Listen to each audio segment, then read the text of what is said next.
Hapon sa inyong tanan. Hapon! Good afternoon. Kumusta naman mo tanan? Before I start, I'd like to acknowledge District Governor Ms. Mary Ann Alcordo. Hi po ita. Gopa, hi po ita. Rotary International President Robert Hall. And of course your wife, wherever she is. I think she's shopping outside, sir. Past Rotary International Director Julmer Tungan. Tumangan. You're my neighbor, sir. Forgive me. I love you, sir. And of course, Miss Letty, your wife. Hello po. District Governor-elect Artan, and of course, the beautiful wife, Miss Lenden. All right, to all the guests this afternoon. Kumusta naman tanan? Okay naman mo? Okay ba? Check. Wireless microphone. So, you know, when I was invited to speak today, I thought I was preparing to speak in front of people my age. In front of millennials. Millennials?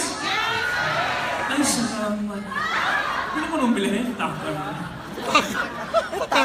No, but yesterday I had my briefing with attorney. She came over to the restaurant and we talked a little bit and she briefed me of what's going to happen today. And I asked her, what was my audience going to be? Who was my audience going to be?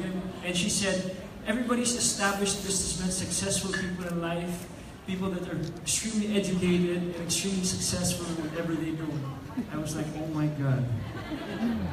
Why would they listen to a 26-year-old? I must admit, I'm very intimidated to be in front of you guys. Everybody is much more educated than me, more life experience than me, a lot more wiser than me, and of course, a few years older than me. So please support my talk today. I'm going to be talking about passion, living out my passion. I'm only 26 years old and I'm the one supposed to be learning from you guys. Because I believe being a student of life is the most important thing anybody can do or anybody can live for. Being a student of life. I'm 26 years old and my career started when I was 11 years old here in Cebu. Okay? I was an ordinary kid going to CIS, Cebu International School, right in front of Cebu Country Club. You remember? Wapay traffic ng Cebu.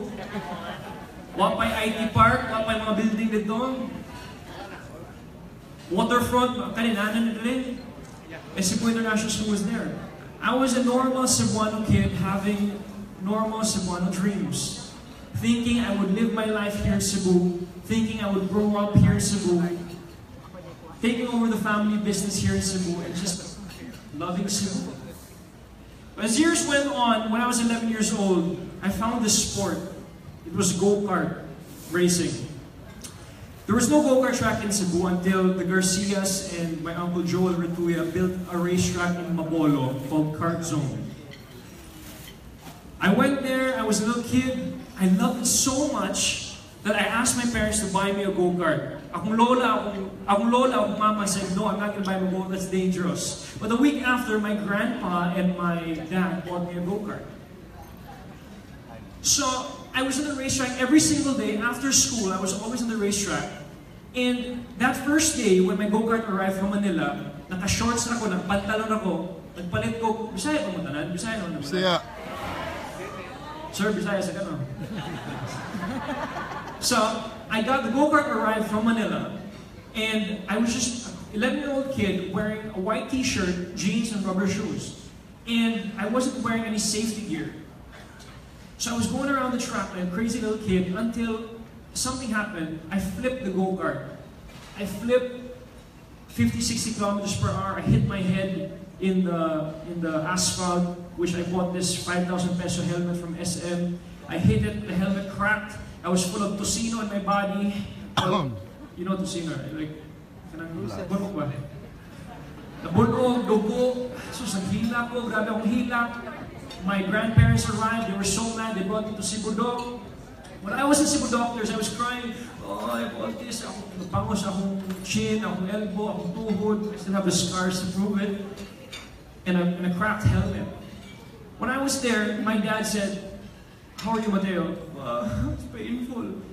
He said, "Oh, you still want to go-kart?" "Yeah." "Okay, let's do it again tomorrow." I said, "Huh?" School as my mom was so mad. So I said, "Why? What do you mean, pa? Why should I do it again tomorrow?" "Yeah, do it again tomorrow." So I went back the next day with my pangos and I did it again.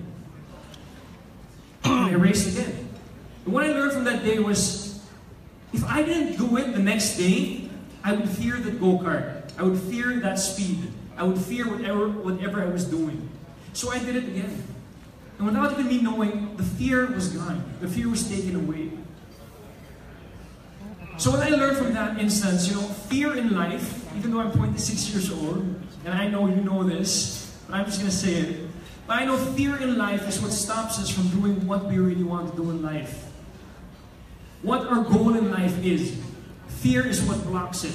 If we just take that fear away and we just do what we want to do, we're going to fall 5 times, 10 times. But after 10 times or 100 times we fall, we're going to stand up one more time and we're going to achieve our goal and we're going to be successful about it.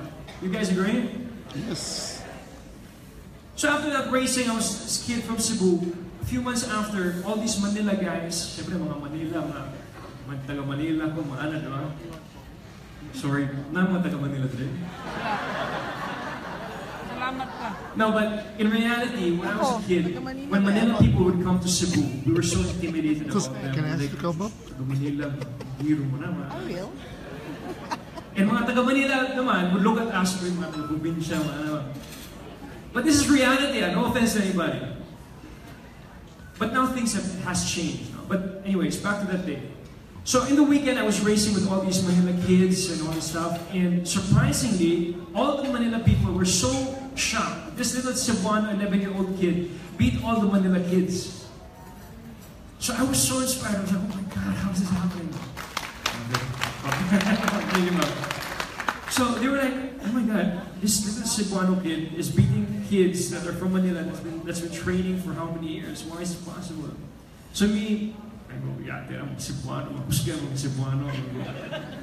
So I fell in love with the sport. I was racing every day. I was the first one in the racetrack. I was the last one to leave the racetrack every single day, after school and before school and on weekends. And you know what? I owe this to all my mentors, the people I started with. If you guys know the Garcia family here in Cebu, you guys know the Garcia family? They were the guys that introduced me to racing, and I owe it so much